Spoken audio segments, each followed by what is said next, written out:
Good evening and welcome to Gunner Shot. Today is a special edition. We are going to remember Paddy, our chief. Our chief, the 20th Army chief, who was a chief from October 2000 to December 2002. And to remember him, are four other veterans with me who've served with him, who've been with him, who know him well. And more will join in as we go along. First, let me introduce everyone to you. Here they are, right? From clockwise, after me is General Rao, with whom most of you are familiar. And then, of course, is General Madan Bhandari, who was one of our DGRTs. Following that is General Anil Ahuja, right? General Anil Ahuja again needs no introduction because he's come on to Gunner Shot quite often. And then finishing the quorum for the day is General K.R. Rao, who was also a DGRT, like General Bhandari and self. Now, uh, as others will join in, but what I'd like to say before I invite anyone to speak is today in the evening I went for the cremation of Padmanaban. I just returned from it, and then I was recollecting what's this man all about, and the things which came to my mind was all his intellect, his sense of humor, his capability to handle very tough situations, his professional acumen, and most importantly, the three books which he wrote. And he's one of the few authors who's written about how to take on China and US. And if you read his books, they're quite out of the box solutions which could come handy one day down the line, right? And so, what we'll do today is I'll request each of our illustrious veterans to speak about his early years, the time he spent in, as DOC 15 Corps, and that was a time when, the, he coined the term of containing militancy and insurgency and terror, the way you want to describe it. And he handled that Hazrat Bal episode. The time was he was the Army Commander, Northern Command, GOC Northern Command. Was the days pre-Kargil when India saw some of the toughest proxy war coming from across, and what base he set at that time served us in good stead as we went down the line, right? And then, of course, as the Chief of Army Staff, he handled Op Parakram, and he handled so well. And I'm sure those who are going to tell about it. You're going to talk also about that famous interview which he gave, or the press conference which he gave, when he told that, look, if Pakistan dares to use nuclear weapons, it might cease to exist as Pakistan. And that shook up the nation, and that shook up more than our nation, it shook up Pakistan. And it was only after that that Pakistan really started toning down, right? And mentioning much more. So I'll not come in the way. And the first person whom I'd request to take on and lead the way is General K.R. Rao. Sir, please carry on. And the floor is yours. Yeah, it's indeed my honor and privilege, Shankar, to speak about late General Padmanaban, PVSM, AVSM, and VSM, as you rightly said, better known as Paddy, to all those who had some association with him. I think actually he preferred to be known that way. Incidentally, I shall not only be speaking about my association with him, but I will be taking help of certain excerpts from a write-up given by another batchmate and Rimkolian friend of his, whose association has been over about 72 years. That is ex-DGRT General Vinay. Briefly to recap, I think to some of us who are not aware of, he was joined, I think, RMC sometime in Jan 52 and graduated to NDA in Jan 56. And General Vinay Shankar recapitulates that during those 4 years of RMC, he was recognized for his oratory skills, winning many debating and elocution contests. I mean, that's the first memory of General Vinay Shankar, which goes back to the RMC days. Well, he was commissioned to Regiment of Artillery in December 59, and as you have said that he took over as a chief in 2000 September and debuted office in December 2002, which is about 40 7 odd years. years, 42 years of outstanding service to the armed forces of the nation. And during his entire career, I think he had a reputation of being an outstanding gunner and a competent military professional. During his service as GOC 15 Corps and also as Northern Army Commander, I think Paddy distinguished himself in containing militancy, and you already spoke about it, how forcefully he would enunciate what he felt about Pakistan or what he felt about our country. And I think to his credit goes the first time, I think, creating of this security grid in his core zone, the 15 core zone, and later on, of course, that got chained into the northern theater also. And I think we also remember him for having launched this famous Operation Parakram at the base of the government. I think that is the only time, one of the few times when the entire Indian army has been fully mobilized to go on an offensive against Pakistan. And I wonder if it has happened any time after that except during war. General Vinay Shankar also was trying to remember, was trying to recapitulate, and he found something very interesting. He talked about that he was something which is not known to many of us is that once they found that the government was dithering over the UCHS scheme, and when the army had given the proposal, then he went out to the giving a deadline by saying, well, I approve the ECHS proposed by the army headquarters, or else I will resign. I mean, this is what General Vinay Shankar says. And that time the Raksha Mantri was so nice that he gave him a call and assured him that the ECHS scheme, which you are seeing today, is in place. My interactions with Paddy began sometime in 1976 to 77 when I was in the brigade quarter as Rajouri. He joined 7th Field Regiment Gazala initially as a BC for a very few days, later as 2IC, and of course he took over the same regiment. I think what I distinctly remember, in various forums and also in the officers' mess, even at that point of time, there was certainly something very special about Paddy.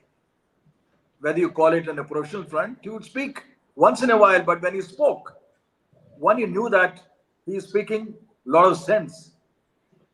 And he was also known as an excellent human being. He was very much loved by the entire lot of officers who had some association with him, and also by the men alike. And thereafter, of course, I was fortunate that when he was Colonel of Gangtok Division, thereafter GOC of 7 Day, and of course, till he became chief, and we saw him also as the senior colonel commandant. One thing he always distinctly remember is that he carried himself with grace and poise, and he had a knack of making friends. In any forum, he would come down to the junior officers, whether in mess parties or breaks during various professional discussions, and would quickly make friends. And as a senior colonel commandant, I think Paddy was really a darling for all. So at this juncture, it's also important for me to narrate one or two incidents which General Vinay Shankar also shared. He talked about oratory skills, lesser said the better, because he never used even a single extra word more than what was required for the brief. He is also attributed that Paddy had an outstanding grasp of our strategic and operational imperatives. What I saw him also, a very, very sharp man. He would grasp it at the drop of a hat. He would just listen to somebody for one sentence and he would make up.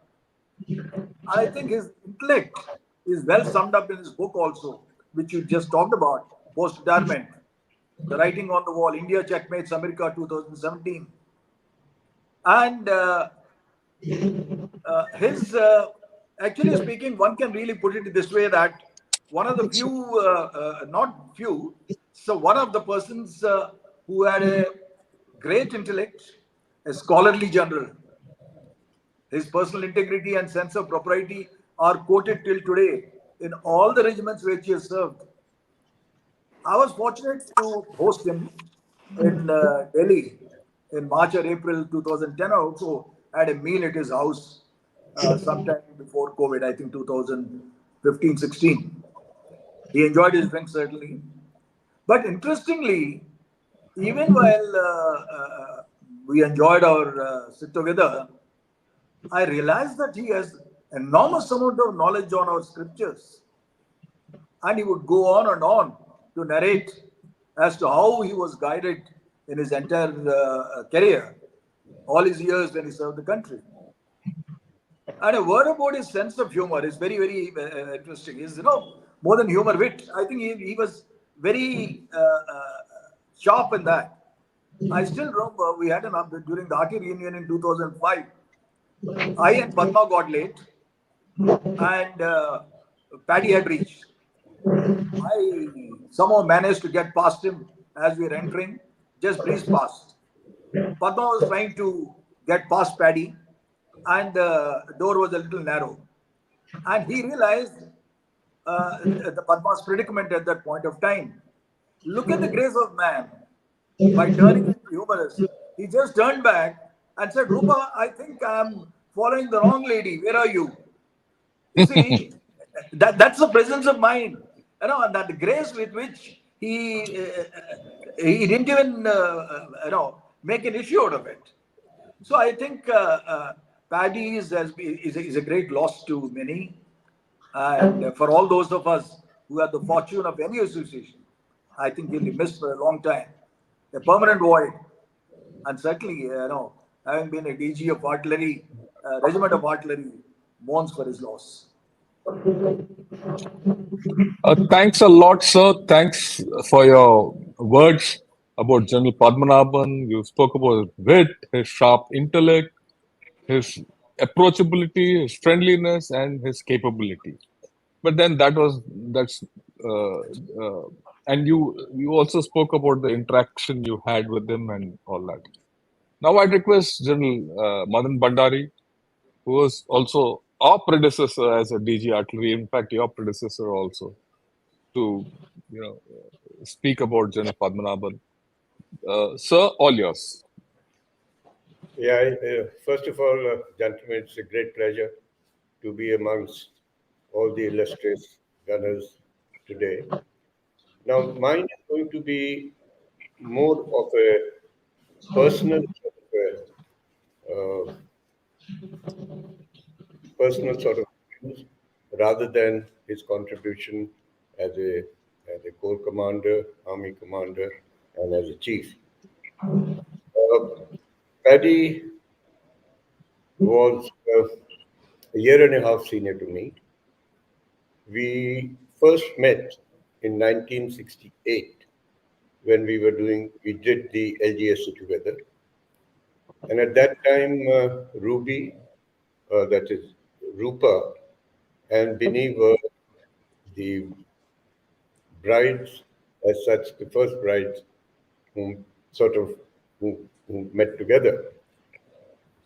And the best thing about him was that he was practically a genius. While most of us toiled day and night to get through the LGSC, he would spend most of his time in THI drinking rum and his favorite drink. And he nearly topped the course. Thereafter, we kept meeting.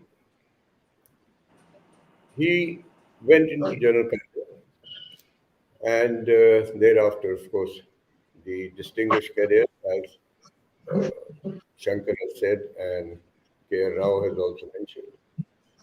Now, different ways. I did talk for General Carter, and I went through the regimental appointments.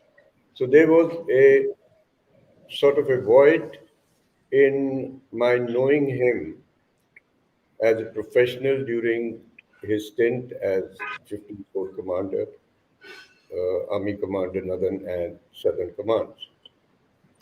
However, we kept on interacting as such, and we had I was not part of his inner circle as such, but we had mutual respect and regards for each other. Now, one of his human qualities, which I still remember, was that during the uh, reunion in 2000 at the Flagstaff House when he came, my granddaughter, a good old 5 year old, went up to him and saluted him. And with the grace, he saluted back, took her in his arms, and carried her all through the reunion time we spent, the dinner we spent. He was a man with a golden heart. And James Bond, we say, a man with a golden gun. Paddy was a man with a golden heart. Uh, about his eloquence, about his sense of humor, about his being able to express himself, I mean, that is universally known. How would I want to remember him? I would want to remember him as a friend. I would want to remember him as a man of principles. I would want to remember him as a man who had spine to stand up not only to the bureaucrats but to the politicians and all the people who mattered. I would like to remember him as a man who was loved by his officers, who was loved by his men. I would like to remember him that though we had certain amount of uh, mutual professional differences, he always respected that, and for that I admire him. Uh, I was just also trying to remember a couple of other this thing.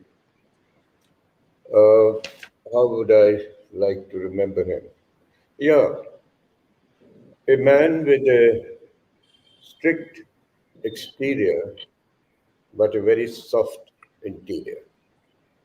As Rao has also mentioned, his knowledge of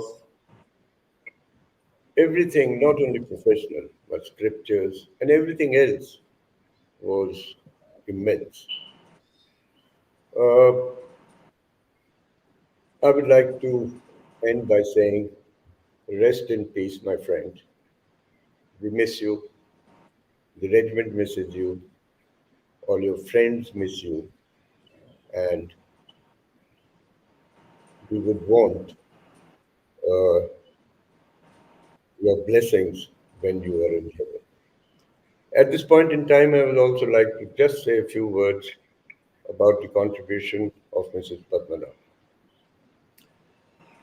As we all know, graceful lady, a lady who had a tremendous contribution towards not only the achievements of General Padmanaban, but also in softening all the rough edges which one develops over a period of time. She was indeed a driving force, and to this date, it is her grace, dignity, and friendliness which both Binny and I admire and respect. To her, our heartfelt condolences, and we are sure that the strong lady which she is, she will be able to bear this irreparable loss. Goodbye, my friend. Take care and God bless. Thanks a lot, sir. Those were very poignant and moving words. Uh, what you said about Mrs. Padmanaban, I completely endorse. I was there at the cremation, and She was there strong, standing. She led the first street, and she was there till the time the national flag was handed back to her. Brave lady. And I'm also, reminded by a few things which you said, which I think everyone should take home. You would like to remember him as a friend, as a man who could stand for a principle. These days, that's a rare quality in many. This thing, I mean, to stand up for principles, and of course, a man who could tolerate professional differences. And I would add to say that he was a man who had professional honesty, and I'll talk about that towards the end. True. Uh, yeah, and a point, of course, for everyone who's seeing. I wouldn't like any of you to try to top a course like LGSE after drinking, rum and spending the best of your time at the bar. Because for that, you have to be a genius like General Padmanaban. Unless you consider yourself in that category, don't attempt it. Right? If you are, all the best to you. Right? That's how I look at things. Now, I'd like to invite uh, General Anil Ahuja. Let me put it across to everyone. General Anil Ahuja was serving alongside him when General Padmanaban was just a colonel, a lieutenant colonel, commanding a regiment, 7th Field Regiment. Right? He would have seen him in those days. General Ahuja, sir, besides speaking of everything, I would like you to, focus a little on his early days, because that's something, people are known much later in life once they become generals and all that. But what was he in the younger days is something I would like you to throw light on. General Ahuja, sir, all yours. Thank you, Shankar. After the remarks given by our senior veterans, let me first contextualize as to from what point did I see General Padmanabhan. He was nearly 18 years senior and elder to us in service. So when I saw him, at every stage, whenever I saw him as a young officer would see a revered senior, a second lieutenant, and a lieutenant looking at a lieutenant colonel CO in those days, or a young major looking at a corps commander. Now, when I look at that, those are the impressions, and if I can remember that today, over 4.5 decades later, probably there was some great impact that he left on me. My first association was when I was a second lieutenant and our regiments. I was in a medium regiment in 25 Artillery Brigade in the area of Rajouri, and he was commanding the 7th Field Regiment, another regiment in our brigade. And it just so happened that those were the days when the medium guns were very rare. We used to have 5.5-inch howitzers. And as a GPO, my battery was affiliated to his regiment. We were in the same brigade. So, for those of us who are gunners, would understand the language that we were the Sarah battery of 7th Field Regiment, and those who are non gunners or not from uniform would perhaps realize that I was the 4th battery of that regiment attached. Now, you, as a second lieutenant, when you go out, you feel an outsider. You are not too sure where you fit into that. But it was a matter of days that he made me feel integral part of the regiment, or perhaps more than that. He took upon himself to train a young officer for the future. Now, whatever I learned, every time the Rajouri Poonch sector is a huge sector, and the medium regiments were deployed all over. Now, he made it a point that he would tell me to probably hop on to the rear seat of a Willys Jeep or a Jonga, whatever existed at that point in time, and roamed around every road in the hinterland, whether it was DKG or it was KG or it was the main roads going through Surankot and all. And it was a great learning opportunity for a second lieutenant.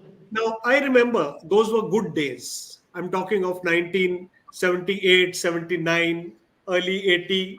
That was the time I'm talking of. There was no insurgency at that point in time. But I still remember there used to be Program children picked up from the schedule school, program taken, program. and I had the opportunity where again he wanted me to learn as to how these things happen, how these children are taken across the LC and trained to be terrorists there.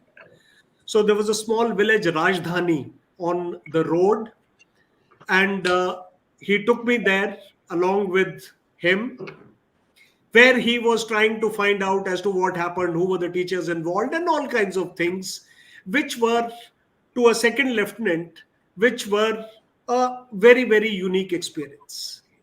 And in terms of his humor and his humane capabilities, well, his regiment, being a 75-24 howitzer equipped mountain regiment, was deployed up in mountains, and a medium regiment was much more accessible from the road.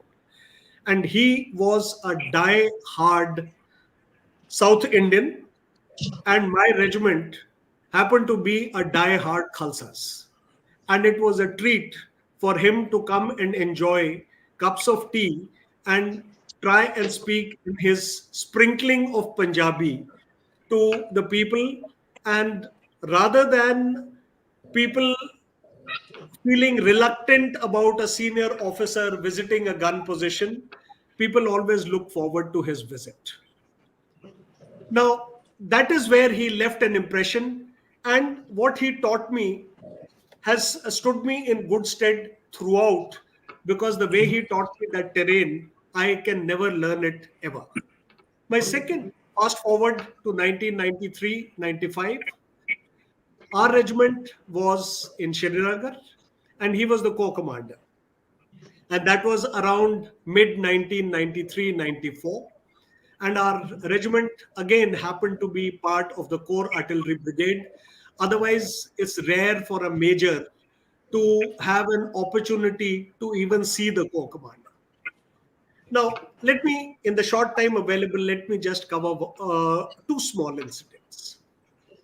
I remember the Gunners' Day of 1994. It was being celebrated in the BB Cant.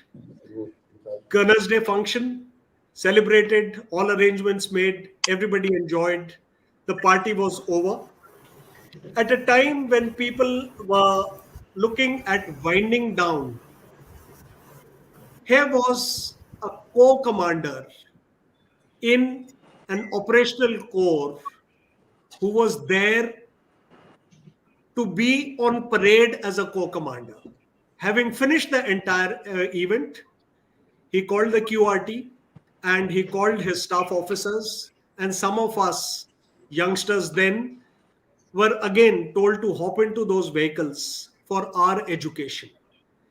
And throughout that night, we went all over Srinagar and went around an entire circle, coming along the Dal Lake from the Hazrat Bal side.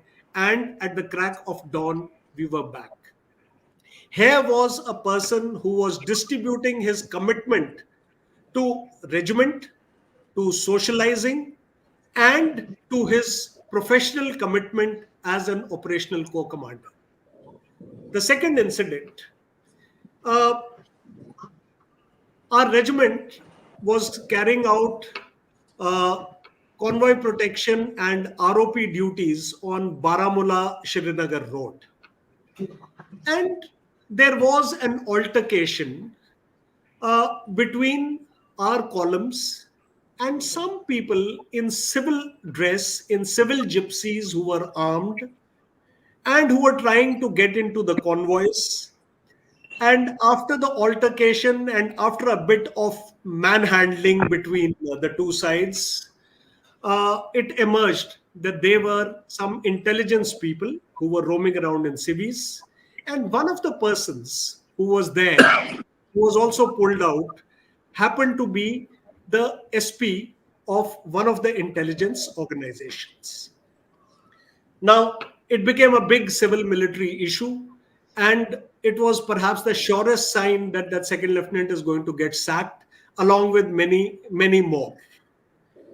Now, I don't know. I mean, I was too junior to understand how he handled the complexities of civil military relations because this was being handled at the level of the governor that time.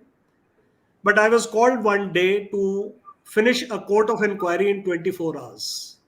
So I remember writing down the statements at 2 o'clock, 3 o'clock at night, and next morning, along with the court of inquiry, with the statements translated in a diagrammatic form, showing where, who was, at what point in time, etc., etc., it was presented to him. Now, despite the obvious implications that anyone would expect, he took appropriate action which was not at all detrimental to that young officer's career. He saved the situation. He managed excellent relations between the concerned intelligence agencies, police, and the army. And after a couple of days, after he had most magnanimously sorted out that thing, he came to our mess. And obviously, that youngster was extremely sheepish. He was moving around trying to, not come in eye contact with him. He got him, made him sit next to him on the sofa, put his arms around him, and said, "Come on, you've got a long life to go. You've got a brilliant future. I know you are a daring guy." And that was the end of it. And that was the kind of leadership that we found in him. So, as a junior officer with 18 odd years of service differential, what one found was a professional, a humane professional, a person with an extremely good sense of humor, and who could never ever who could be seen to be perturbed over anything, and who could get you out of trouble anywhere, anytime. That's how I remember him from my two very short associations. And I salute him in reverence and pray for him to rest in peace. Thank you. Oh, thanks a lot, sir. I think that was marvelous, where you covered, you've given a deep insight into what he was in his younger days. It's phenomenal that as a commanding officer, he had time to teach another unit, second lieutenant, about the grassroots of how terrorism, operates in the valley. And that as way back as a CO, when most of us, or rather most of us wouldn't have even dreamt of it. And then, of course, what you painted out when he was a co-commander and you were a major and things like that, the picture of a leader who stood up to his juniors, who had the capability to handle the roughs and toughs of civil military fusion, and who could remain calm under pressure. And I think these qualities we've seen in him right through, from his very formative stages till much later. And of course, the humor and wit went along with it. Right. At this stage, I have another veteran with me, Major General SVP Singh. Sir, welcome. Please soak in the atmosphere, and I'll call you to talk a little later. With this, I'd request General Raj Shukla to wax eloquent about General Paddy, because with a person like General Paddy, you can't do anything but wax eloquent. That's the way I've always felt about him. Over to you, Raj. I think the best way to begin this tribute about Paddy, if I may take the liberty of saying so, General Padmanaban, is by quoting a piece that General Z.U. Shah wrote yesterday, where he said that something like this, that when good and great men leave, there is no grief, there is only gratitude. So I think we should be grateful that we had somebody like General Paddy in our lives as the chief, and he has left an imprint not only on us, but I think on the wider nation, those who saw him in this period. Almost everything that I've seen from yesterday, from Shekhar Gupta to a host of others, everybody is profuse in praise of General Bhandari. And getting such praise from your subordinates, peers, and superiors alike is not easy at all. So, I mean, that I think speaks greatly of General Bhandari. I have never served with him personally because I think the the service gap was pretty huge and our trajectories never crossed. But I'll tell you one very significant thing. When I was in IMA, he was the battalion commander. And I very nearly joined infantry. But at the time we used to, I was graduating, we were told that wait for General Padmanaban's speech before you make your choice of arms. And we had other battalion commanders, Farooq Balsara, but it was when General Padmanaban spoke and the choice of arms followed, I opted for artillery. In the year that I was there were three of us in the super block who opted for artillery: Panigrahi, Naveen Sabharwal, just because of General Padmanaban. That was the power of his persona. And when I was the army commander, I really tried to get good artillery guys as battalion commanders because it makes so much of a difference. So, I mean, this is the first thing that comes to my mind. Then after that, one heard about his brilliance here and there. I'm not sure people senior to me would know, but I'm told that the other great chiefs in terms of intellect, and I think they were pretty similar. It was General Sundarji who spotted him when he was commanding Absolutely. the artillery brigade. People senior to maybe correct me. And he got into the general cadre, and then we started hearing about him as GOC 7 Div, 15 Corps, as the Northern Army commander, so on and so forth. But his obvious brilliance, and I would rate him in the same category as General Sundarji. General Sundarji was inclined towards technology and all, and General Padmanaban had very great qualities of intellect and generalship. And it came to the fore during that press conference in Paran. I mean, here was a man who understood geopolitics, understood the conventional and nuclear domains, their interface. And I've watched that press conference many times over. I was trying to search for it yesterday. I couldn't find it on YouTube. It was a classic, and not only the press conference, but it demonstrated what generalship is all about without a piece of paper. His handling of those questions, I mean, as somebody said, his grasp of the operational, the strategic, and the wider stuff. And that statement that he made on nuclear, the nuclear dimension, it brought Musharraf to his nuclear sense. Otherwise, that guy was just saber rattling all around. And it was not very well received by the civilian community because they don't understand nuclear warfighting.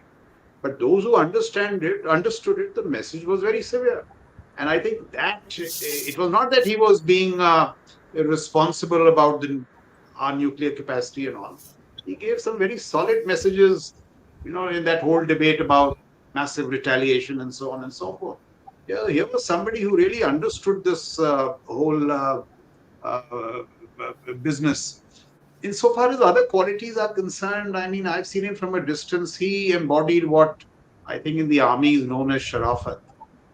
No, he had that boyish charm, but he also had, he was somebody who could be trusted, as the many anecdotes have showed. He was honorable, he was dignified.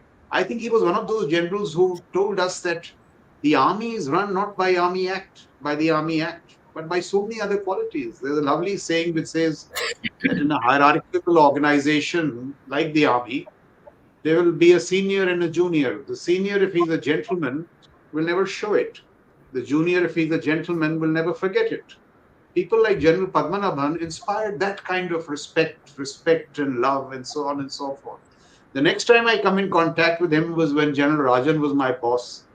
His MA, General Kumar, was my GOC. General Rajan was the CRT when I'm in Hyderabad. And he wrote that book. And when he wrote that book, I just sent 2 computer operators and His Grace, while returning those chaps, giving them gifts, speaking to me. And then he told me that read my book and write a review. So that became a huge task. I think the same one, this China-US one. But when I wrote that review, I have got that thing handwritten with me. He wrote back, praising it and then saying how I could have written it better and so on and so forth. I mean, so these are these personal qualities. I remember when I was MO Directorate. So every month you you inspect some documents in the Almirah of the DGMO. So I recall, this is after Parakram, or I think during Parakram, I recall an exchange between an army commander and him, and the army commander was complaining about a host of issues. And I categorically remember General Padmanaban's remark on it. He said, why did he have to write the letter? Couldn't he have picked up the phone and spoken to me? So look at the expectations of the man. Even in, things of operational differences and all, this business ki chitti likh dena. This was not in him. He was a different kind of man. His this 2 tots of rum business, I don't know what is there. It's something in the army genes. But those people who have these 2 tots of rum are always brighter than the others who don't have those 2 Others. tots. So now, just 2 serious points, I would like to end with. He was somebody, I don't know what, I can't describe the reasons. Generalship, came to him as a very fine art. It came naturally to him. It was not a hat that he somehow, donned ungainfully, like many generals like me do. He was a real general. And I think, if brass tacks, Parakram had actually turned into a conflict, it may have brought out the best of Paddy, because his strategic genius and all would have got tested. And I think personally he was disappointed by the fact that we finally, many times when the occasion so demand, we didn't press the accelerator and take on the Pakistan. I will end just by saying this. There's a British Prime Minister, Margaret Thatcher, and her subordinate was John Major, and John Major was trying to tell her why he deserved to succeed her, and he actually did. And Margaret Thatcher turns around and tells Major, he says, John, you have a wonderful head, but your head, unfortunately, is not connected to your spine. Paddy bucked that trend. He not only had a splendid head, but as all of us have said, his head was very firmly connected to his spine. And I think that's the best thing we can say about General Paddy. A great man, a good man, somebody who's lived his life well, and somebody who the entire rank and file, those who served with him and generations thereafter, can look up to him to emulate. Thank you. Thanks a lot. Thanks a lot, General Raj Shukla, for reminding the necessity of a head and a spine, and both being strong. Not strong-headed, firm-headed, and with a strong spine. I think that's a major quality which many leaders need to have. And if you add 2 tots of rum, you're sure to be a general, as General Paddy has proven it. Okay, now I'll again recount, because I remember watching that famous press conference which he gave. 2 lines stood out. It has never gone out of my head. Again, I repeat it. He said, "Look, if Pakistan dares to use the nuclear option, Pakistan might cease to exist." It carried a hell of a lot of meaning. And another, line he used. He said, "Look, this whole story is like 2 bulls in a ring. No one dare get in between the bulls. And I know which bull is the stronger one." Yeah, please. I just still say once, I tell you, it was not his saber rattling. It was his response to Musharraf's saber rattling. Yeah. It is like Yeah, you I agree today. with you. who does this nuclear saber rattling and nobody counters it. So General Nobody Padmanaban counters it. seized that moment and called his bluff. And there, Yeah, because he understood the whole game very well. I think that was the. right. It is not saber rattling by any stretch of imagination. It's just that on that day, I think he just showed the saber to Pakistan and said, "This is for you if you don't behave." And I think after that, things changed. I leave it at that, right? And another point which you made about the water wars and things like that. If you read his book about the water wars between India and China and all that, to a large extent it is playing out because today I read an Right. article in the South China Morning Post where they said the water in Tibet is going down. By in days to come, water in Tibet will not be there. And if that happens, we know the geography of this area well, it's the Yangtze Basin and the Huangho which will get affected. And if that happens, you're looking at what General Padmanaban has outlined in his book. To some extent, I'll dare to say that look, this is a man who saw tomorrow, right? And many of us, I Visionary. think, it's a visionary who could see over the horizon. And I think many of us need to reread that book and also read the one where India checkmates USA. Right. At this point of India. time, I'm also joined by General P.R. Kumar. Welcome, but hold your horses, soak in the atmosphere before you make up what you have to talk of. And Ranbir, I'm going to make you wait because you were his YO. So you're going to be at the end, tail end of all talk.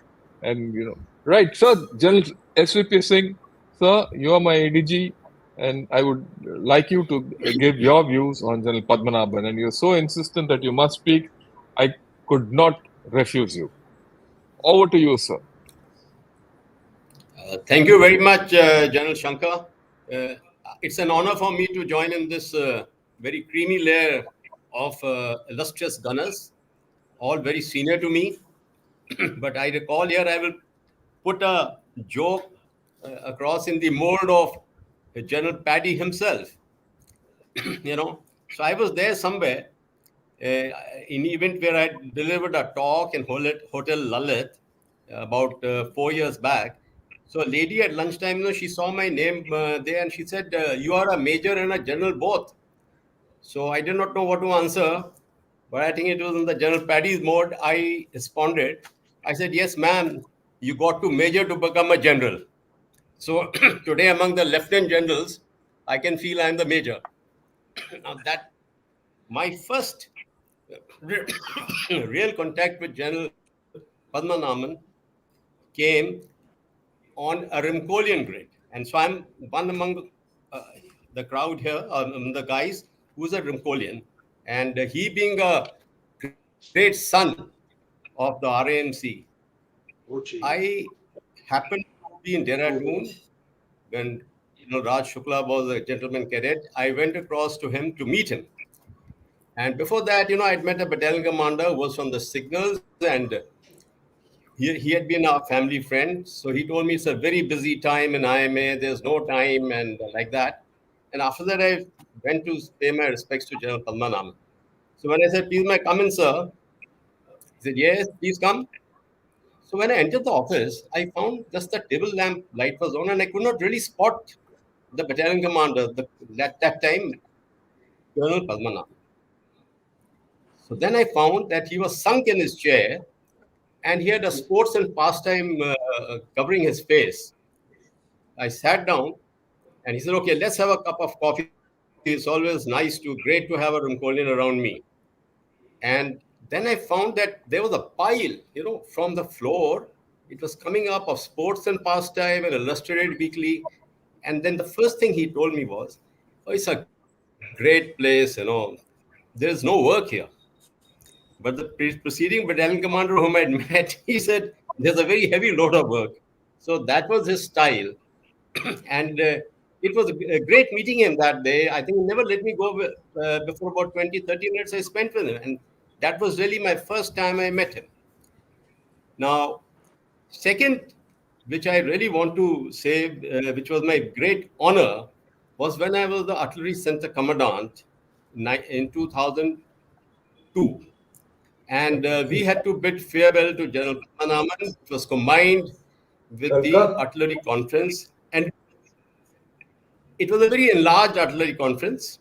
A lot of general officers, I think over 30 were attending, maybe more. And the DG Artillery, General Nagra, he asked of me to see to it that everyone is present for that lunch out for him, which we had to do in the artillery mess. So we organized it in a manner, and I must tell you, we had 144 strength attending. How? I removed those dining tables, and we had the narrow dining tables, which are for marriage parties, and we could adjust everyone.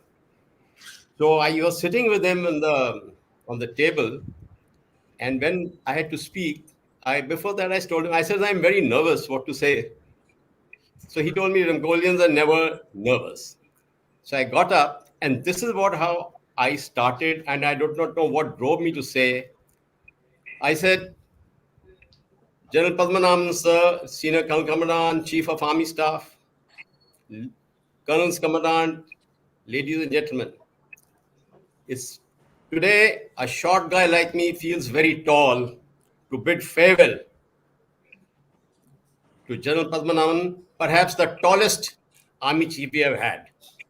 And next I qualified.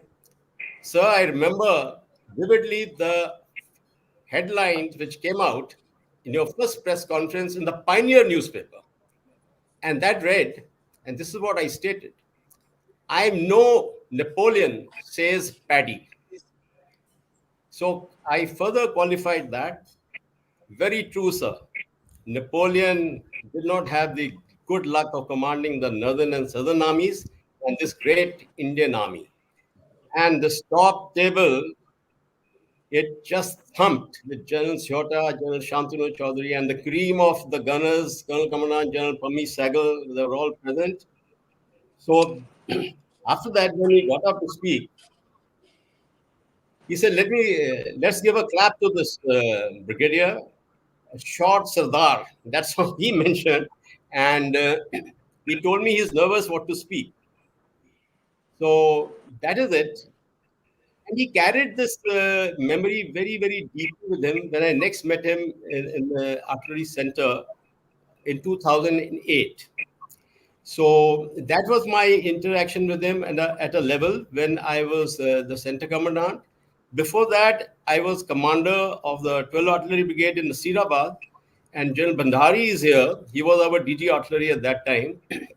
There was a very large, the biggest firepower demonstration which was held in the Indian Army, because apart from what the artillery was doing, we had the introduction of Infantry 4 Bravo weapon systems demonstration also to be done.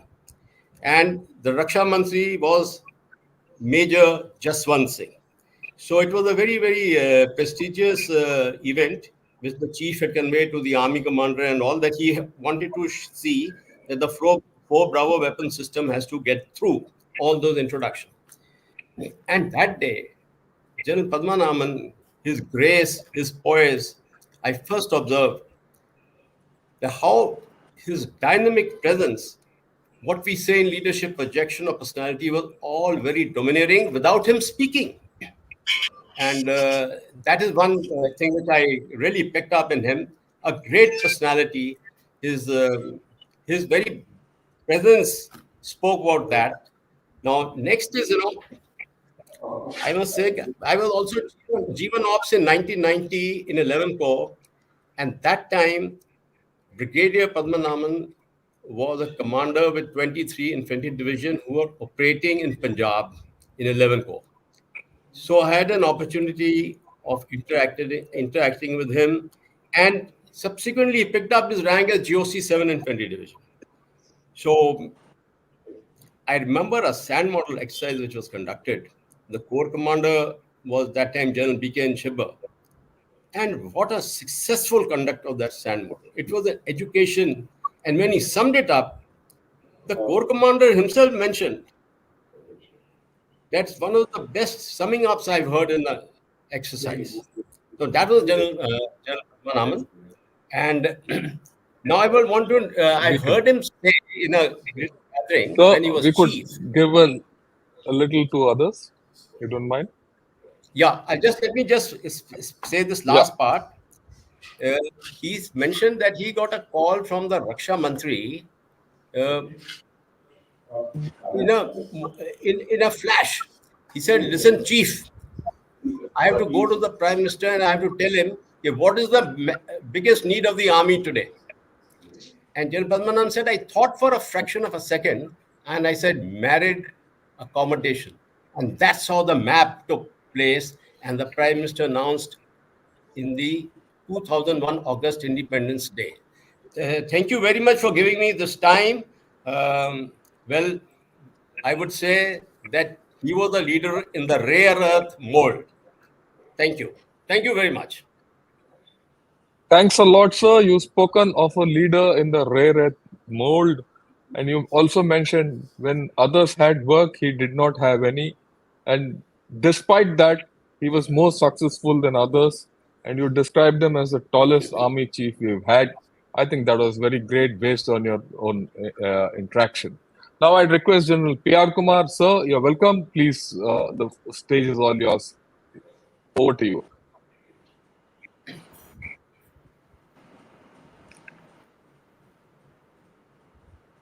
We can't hear you. You're muted.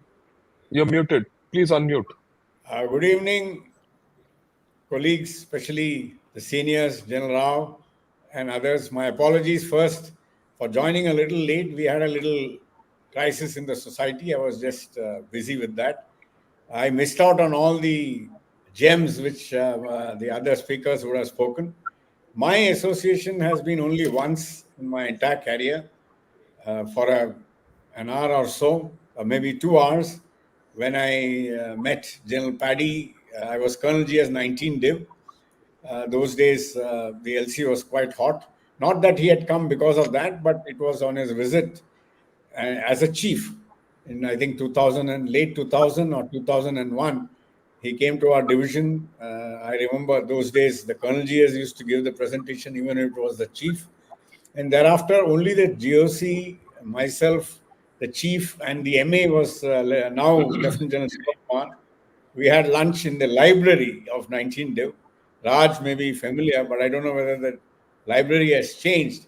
But it was a very beautiful room with a wonderful view of the valley, and it was very pretty. And the library had a lot of books. So I remember, as a Colonel GS, did not really speak much. I was basically, they were in a jolly mood. He had his drinks. He was basically chatting with Shiva Kumar and cracking jokes. And I remember what a befitting lunch we are having in Baramulla, surrounded by thoughts and words.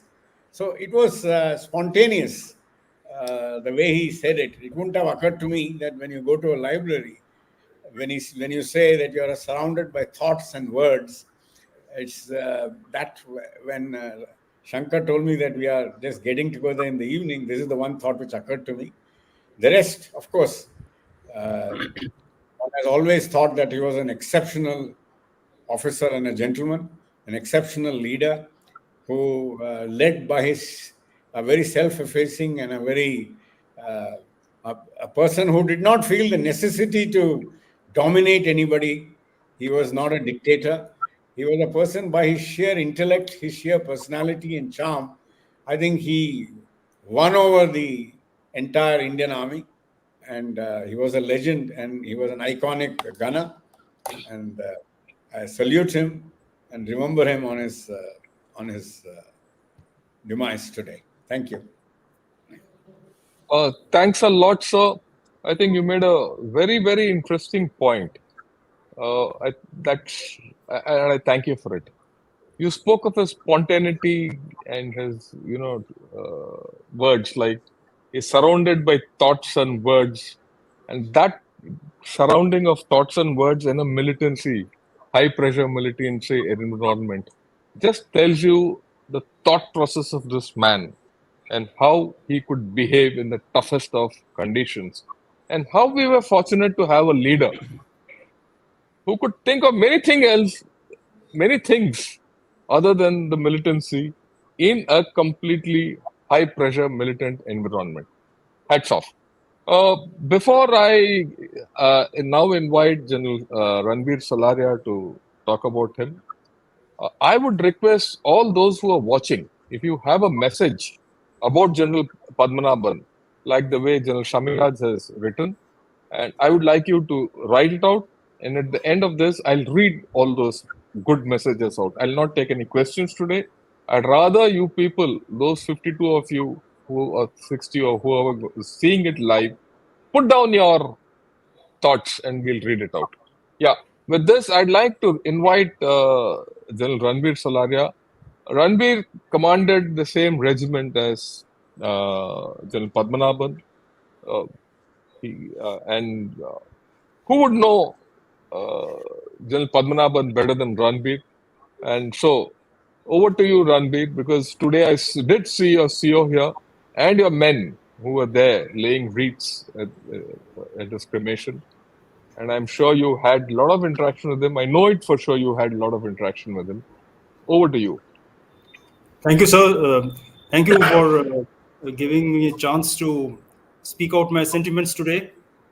There are so many memories, and it's difficult to summarize, but I will try my best. I first saw General Padmanaban like Rao Shukla when I was a cadet in IMA. After March 1980, he had joined. After commanding the unit, he had come straight to IMA. And I used to, being the battalion under officer, I used to interact with him. He was our battalion commander of Thamaya battalion, and I used to interact with him on a daily basis. And I can just place it on record without any hesitation that it was his charisma, his aura, which I saw as a young cadet, that it made me, within a span of 3 months or so, it made me change my choice of arms. I am from an infantry background, fifth generation officer, and my complete family, my father, grandfather were from the infantry, and great grandfather and all were from the cavalry. And I changed it to artillery just because I was so much impressed with the personality, the dynamic personality, and the dashing personality of General Padmanaban. And I put the choice as 7 Field Regiment, 7 Field Regiment, 7 Field Regiment, knowing that being a competent vacancy, I'll get it. And in those days, my Chachaji was there, my father was not there. He gave me a telephone call, and he expressed his displeasure that I have joined artillery. And I told him, Chachaji, if you meet Colonel Padmanaban, who's my battalion commander, then you will realize as to why I have opted for artillery. And I remain ever so grateful to General Padmanaban for guiding me onto this great arm of ours. So that is how I saw him. There's just one very, very interesting incident as in IMA, that is during Camp Torna. And that is when I saw one aspect of his personality which we kept seeing in the different stages of his career. And that aspect of his personality was that he was able to assess a situation from his experience and with his third eye. And he was dead on accurate always. I happened to be the platoon commander, and we were on top of a hill, and we were supposed to dig our defenses. And the battalion commander was to come for inspection in the afternoon. I was the platoon commander, and as all know, nobody bothers, and everybody was sleeping, and I was literally trying to wake up everybody. Ki, yaar, jago, yaar, let's dig up. Battalion commander is coming to inspect us. But things were very shoddy, and we were generally not prepared. And then I saw, to my horror, the battalion commander walking up the hill. I ran down halfway, saluted him, and from my face only and the way I was talking, he made out what I was trying to convey. And without even questioning anything, he just looked around and said, okay, let's do one thing. This hill is very high.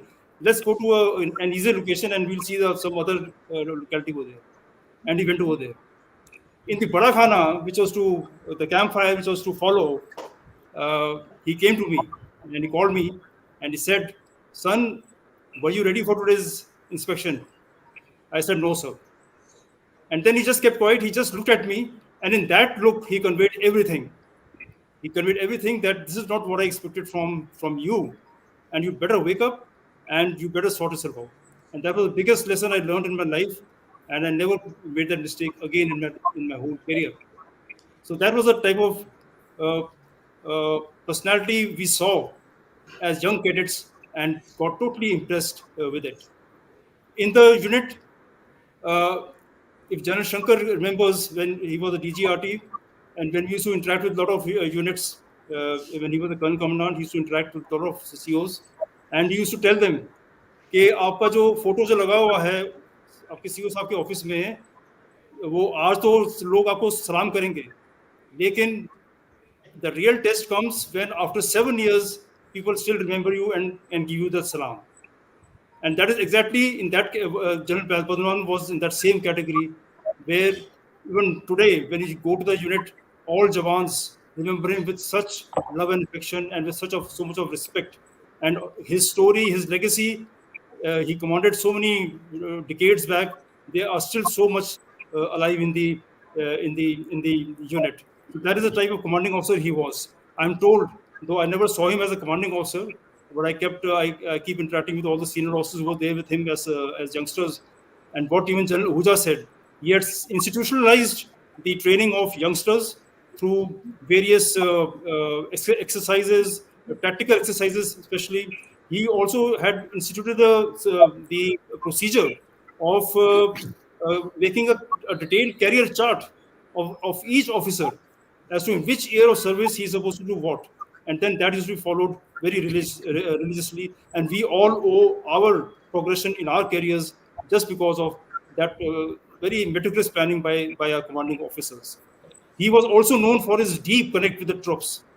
And wherever you read, it comes that one of his biggest quality was the welfare of troops and families. And that is the impression still which is there in 7th Field Regiment. He had set so many practices which are still being followed in the unit, especially for the welfare of troops and establishing a direct connect with the troops. He knew every inch on ground. The sector which General Huja was trying to tell us, he knew each and every inch of the Rajouri sector, and I'm told that even the commander and GOC used to go by him. If in any in brainstorming session or any operational discussion, ultimately they used to ask Colonel Padmanaban to give his views of the terrain analysis or whatever they were discussing. So that is the amount of deep knowledge that he had, and he continued with that deep knowledge even as the corps commander and the army commander of Northern Command. I just wanted to also highlight. We all know as to what he did in his senior ranks, but just the way he handled as GOC 15 Corps, there was a very interesting quote which he made, I think, as a Northern Army commander, when he said that you call this a low intensity conflict, but for a soldier who stops a bullet, all intensities are the same. That is there's a lot of meaning in this thing that he said as far as the conflict which is going on in the valley at that point of time. He's known for his 4 threat comments and the way he handled the Hazartbal crisis of 1993, which was a very volatile and a very complex situation. I mean, a lot of things and a lot of lessons are to be learned from that. And very many people talk of the intrusions that had occurred in the Baltic sector of 1996. And as the army commander in 1997, he had ordered a patrol base to be established near the village of Jaldor to have a check over there. But it is a different thing that when the actual Kargil intrusions took place, that base was not there for various reasons. And in Operation Parakram, he, like what Raj said, that he showed that he could handle all the high stakes situations with ease and also make forthright statements, which even we all know that on 11th of January, he had made this statement. I have got a statement with me in the exact words. He said that if anybody were to target our troops or formations, the perpetrators of that particular outrage shall be punished so severely that their continuation thereafter in any form will be doubtful. And if you recall, next day, the President Musharraf, he made conciliatory statements towards support of terrorism through the soil of Pakistan. So you can just keep going and talking about him. And in Oprakram, he had expressed his displeasure that either we go to war when the thing prolonged for such a long time, He said, either we go to the war or let us go home. And he made it very clear to the top leadership of the country at that time. I also want to make a mention that it is just coincidence that I started my career with him, and just a few days back I was writing an article on the role of armed forces, the stellar role of armed forces in promoting sports in India. And I just finished it one day before he passed away. And I was about to send the draft to the editor. And in that article, I had lauded General Padmanaban's role in envisioning and initiating and implementing it on ground. That is the Mission Olympics, which he had envisioned more than 20 years back. So I dedicated that article to General Padmanaban for not only reviving the sports in the armed forces, but also helping the nation to reach where it has reached today, though we all know that a lot of work is still yet to be done. But he had set the nation on the right path as far as these sports are concerned. And same thing happened. He also did a lot for the establishment of the ECHS concept, which got approved by the government in December 2002, just before he had superannuated. His role in the natural disasters, he found a lot of lacunas over there in the Gujarat earthquake when 22,000 army troops were deployed. And of course, in the Gujarat riots, he had ordered General Zedu Shah, who was a GOC at that time, you take your formation tonight itself and sort this out. And General Shah sorted it out in the next 48 hours. So that is the contributions that he had made for the nation. It is a treat to read his books, his 3 books. And I think it was a very unique combination wherein he combined the national security issues with fictional writing. I think it's a very, very novel concept of writing. Though he set everything in a very optimistic and in a very wishful scenario, because and through that he pointed out the inadequacies of our system. When he says in this book of Writing on the Wall that there's a national unity government in the country which is established, and because of the national of its solid government and of its political will, it is able to steer India towards a path of self-reliance. The same things that we are talking today of removing all the organizational equipment voids, building up its missile defense, building up its air force, building up its nuclear capabilities, etc., and then be able to take on the might of USA along with Pakistan. Very paints a scenario of a war with Pakistan. And so all these issues are live today, and he could envision it, because this book was published way back in 2004. And he envisioned what is happening 20 years since then. And the same thing happens in his book of his next China-India war, where he envisions the independence of Tibet, which is now being talked of in various forums, including in Jan Shankar's gunner shot, as to how Tibet should get independent and why it should get independent. He talked about this in his book. So hats off to him. And in his first book, the Journal Speaks, he has summarized all the issues which are affecting our army, and he has envisioned the future as to how the future wars will be fought, and what will be and how much prepared are we as an army of this millennium. So that is the kind of person he was. And lastly, I would like to say that I also saw him after he had hung up his uniform, and I kept meeting him in Chennai. And he had, firstly, we all know that he shunned the public eye, and that shows the level of his integrity, because I asked him once, sir, why aren't you doing something? He said, no, because whatever I'll be expected to do, we will most likely go against my principles. So I won't do it. The so-called the sinecures. He refused it. And he went on a path of spirituality and religion, and he found peace in that.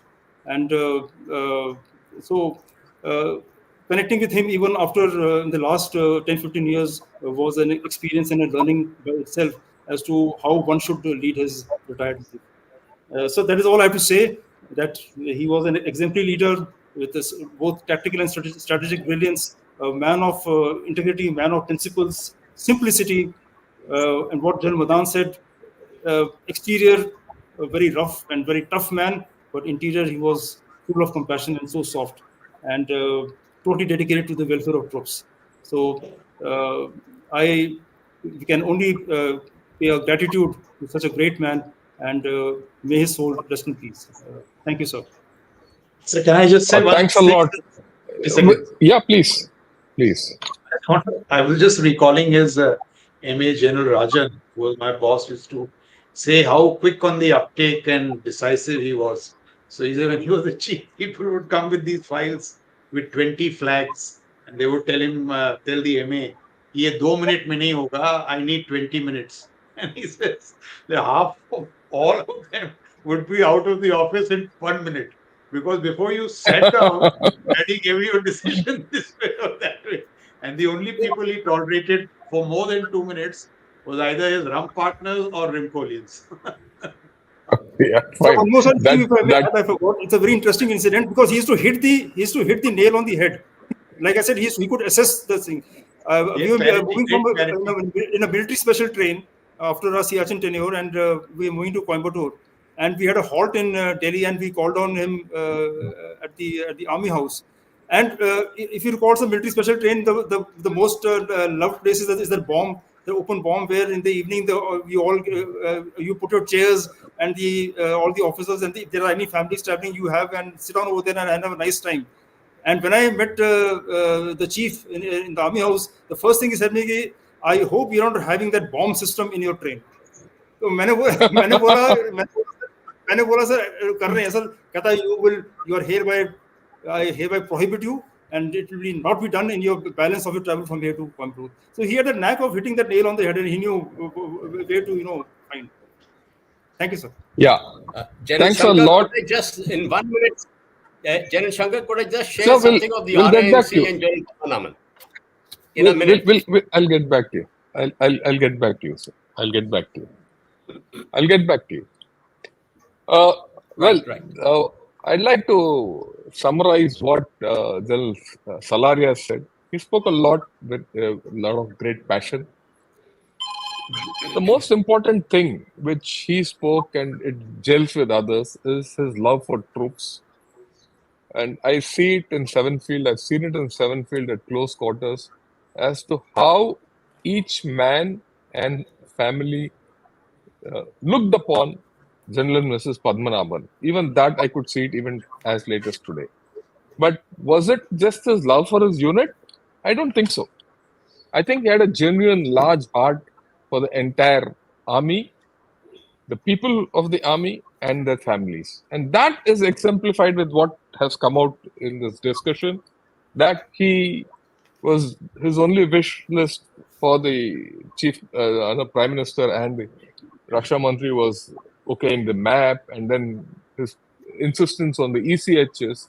So he carried this trait forward throughout as a leader who thought more of his troops than himself. And I did say that I'll get back to this quality of professional honesty back. And I'd like to put it across. In the artillery, we all know, at some point of time, the 155 mm 52 caliber gun was to be the standard gun, which was to be inducted into the army. This whole story started just after the Kargil War. Somewhere in one of the conferences, I'm sure General Madan Bhandari would probably know about it better than I do, but it was there, where he put the tick mark that we should go in for the 155 mm 52 caliber gun. And we tried. We tried for a decade, nothing happened. And General Bhandari tried his best. I know for sure General Rao tried his best, and General Rao tried his best to get. Nothing happened.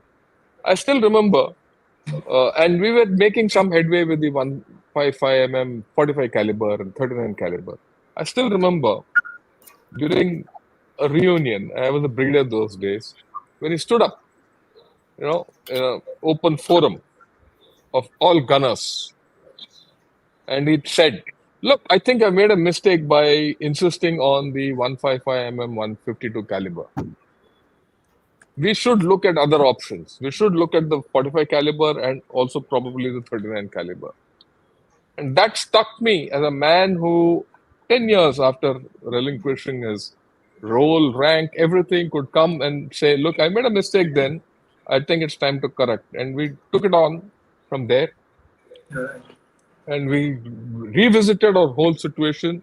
And personally, I've used this phrase of his, or his admission, or whatever you call it, uh, to argue the case for the regiment of artillery in all forums. And lo and behold, what do we have? We have a family of 155 guns which are streamed in now. And that is something which I think tells the great professional honesty which he displayed, and much after retirement. And I think I'll take this back, to my grave. Right. What we'll do now is, General SVP Singh, sir, you wanted that 1 minute. Please go ahead. Then I'll request General KR Rao to encapsulate what all we spoke. And finally, the senior most amongst all of us, General Bhandari, will have the last say. So, General SVP Singh, sir, your 1 minute starts now. Thank you, General Shankar.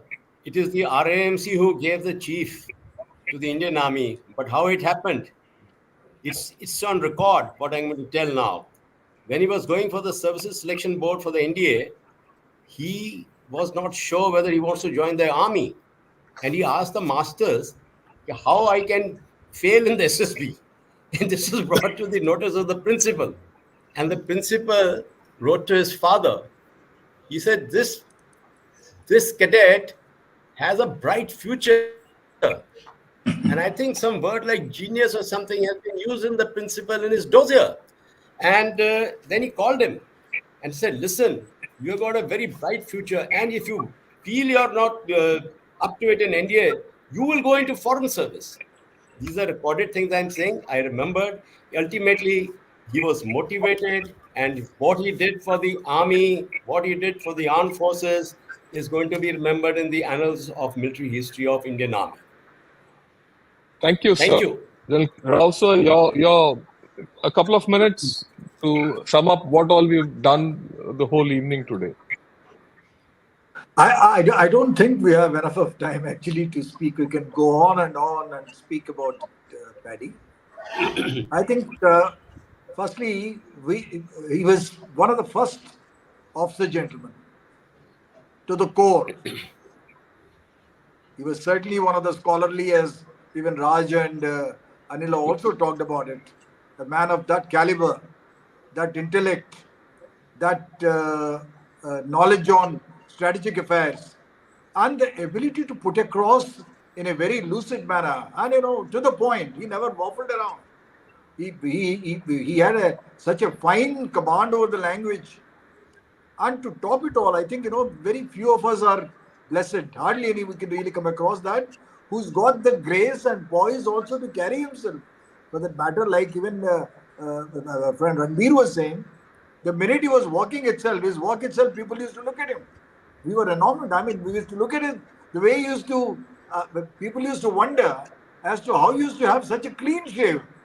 A lot of us, when we shave, to be very frank, that is the type of issues we used to look at him. And we admire and emulate such a person. And seldom did I come across a person. You look at a leader for certain qualities. Whereas in him, I think you name it. For that matter, if you go back to our pamphlets of military leadership, which were elucidated by many speakers who are on the forum today, I don't think there is any particular quality of leadership which you don't find in him. He is typically one of those. And yet the grace with which he ended is this thing. He was offered a governorship of J&K. He politely said, sorry, thank you. And he said, the generals just fade away. I've done my bit. And he never ever interfered in anything, whether it's commenting. He always said that I've done my part. There are many who are following me who will do their part. And I think the grace with which he commanded the great Indian Army and the number of examples which he has left for so many of us to emulate itself speaks volumes. And I'm very, very sure it's just a matter of time before this biography. I still remember in 1983, we were reading Rommel for the staff college examination.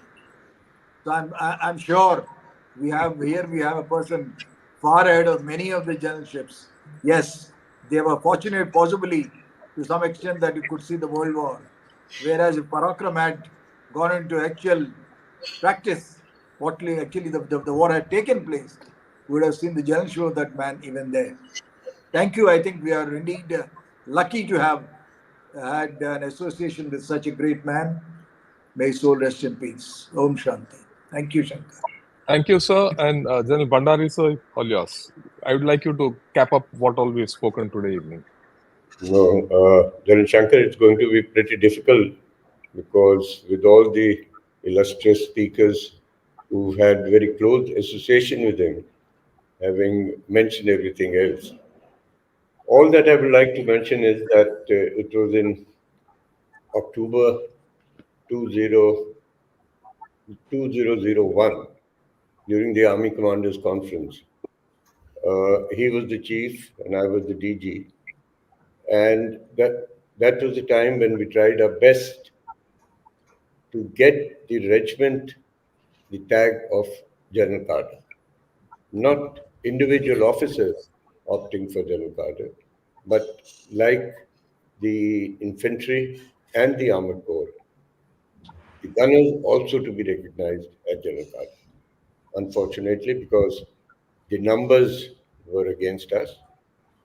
And I must say that some of our gunner army commanders also, at that point in time, because perhaps because of their compulsions,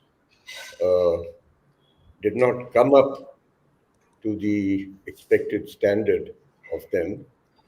We had got General Joshi's report absolutely to the dot with the recommendations that the arm should be sort of recognized as the General Carter arm. Anyway, you all know, you all have been benefited after that conference. A lot of things came to the gunners. Now, in the end, all that I would like to say, General Paddy was my personal friend. Mrs. Padmanaban was a personal friend of my wife. They were both young brides, as I mentioned to you, when we were in Devlali in 1968. All throughout his life, he's been a role model. A role model for all of us, not only the gunners, but all the officers and men, because of his integrity, because of his professionalism, because of his outspokenness, and because of his being always fair and impartial. So, gentlemen, first of all, my grateful thanks to General Shankar for having hosted this, and my grateful thanks to all my friends on the panel who've given their valuable insight to it, to a great man, and we all collectively wish him a great innings in heavens. I'm sure with his sense of humor and with his grace and this thing, he'll do, what should I say, in heavens also, the heavens will be luckier to have him. Thank you, friends. It's been great associating with you. Thank you. Thanks a lot, sir. I'm sure the heavens would be having their two tots of rum and listening to his humor by now. And that's what I hope he would be doing. But having said that, sir, I think we've had a great discussion, everything. And I'm going to put across some views which have come, And the first view is from across the border. I'm not very good at Urdu, but I'll still speak it out. He says, Inna li ilahi wa inna ilyahi rajiun for the general. I don't know what it means. I've tried to speak it out the best way I could know. I think that speaks for itself. That someone from across, anyone who could speak it better than me and enunciate it, welcome, sir. But I'm honored, we are honored that people from across respect our army officers. Right. And Ramnarayanan, he says, Vinayak Ramnarayanan says, a general who stood by his command. Uh, I think so. And he served under him. So that's where the whole thing comes from. And then, of course, Sanjay Sharma says, you know, I was not knowing about the news and I was coming back via Besant Nagar. There I came to know about it and feel fortunate to pay my respects there itself. Lucky man. Uh, Akash Krishna Tradani, his father is a gunner. He says General Padmanaban is the Yeah. first amongst equals and led from the front. He shall live in the minds of men he served with and through the decisions and actions he took for the collective good. Right. And then Vishwanathan, who's a regular for Ganashot, he says, our prayers to the family of the distinguished general and his comrades in artillery to give strength to bear his irreplaceable loss. Regards. Yeah. And Bharat Vichar, he says, the highest tribute to the god is not, to the dead is not grief, but gratitude. Om Shanti General Padmanaban. I think that's a fantastic view. Uh, BVR, BCD, and he's speaking from USA. Jai Hind, General Shankar, and all your esteemed colleagues. For a civilian like me, it's very inspirational to learn about a great scholar, soldier, and son of India, General Padmanaban. Then, of course, the last sentence I would like, I mean, the last view is of General Shamiraj. General Paddy was an outstanding general who stood out for his fearless leadership, genius, and magnanimity. Rest in peace, a great human being indeed. I would like to thank all of you. Yeah, then this is something JBJP. I mean JBJP. If you think it's BJP, no, he's from Punjab. His thing stands for Jai Bharat, Jai Punjab. He sees a very special effort. This will also be one of the best episodes ever on Gunnershot. Thanks a lot. I would like to thank all of you who have watched this video today. You put out your views, which I put it out to everyone. I would request all of you to propagate it to people because today I think we've lost one of the greatest military leaders we've had. India has had. It's not just the artillery which India has had. I'm sure more will come in future. But this man will be a role model for many of us for years to come. Those of us who read him and who will continue to read him will be great. And one reader, one of the viewers has compared him with General Manekshaw for wit, right? I think that is very appropriate. I would say that he had the wit of General Manekshaw and the intellect of General Sundarji. A great combination. It's just unfortunate that we didn't go through with our Parakram to its logical conclusion. If that had been done, a lot of things would have come into focus, but that's a different story and a different age. And I would also request all those who are watching and those gunners, please circulate it to everyone. And please remember that, again, at the cost of repetition, we've lost a great human being, a great general, and a great son of India. May his soul rest in peace. And I'd like to thank all of you for having taken your time out and spent this valuable time to speak your thoughts out. Thank you, sirs. Good evening and Jai Hind to all of you. Thank you Thank all. you, sir. Thanks a lot. Thank you, Yeah. sir. Jai Hind. Thank There you is all. just one more request. If you can be kind enough to convey to Mrs. Padmanaban our heartfelt condolences on behalf of all of us, not only the people who are here, but the whole Gunner community, the whole army as such.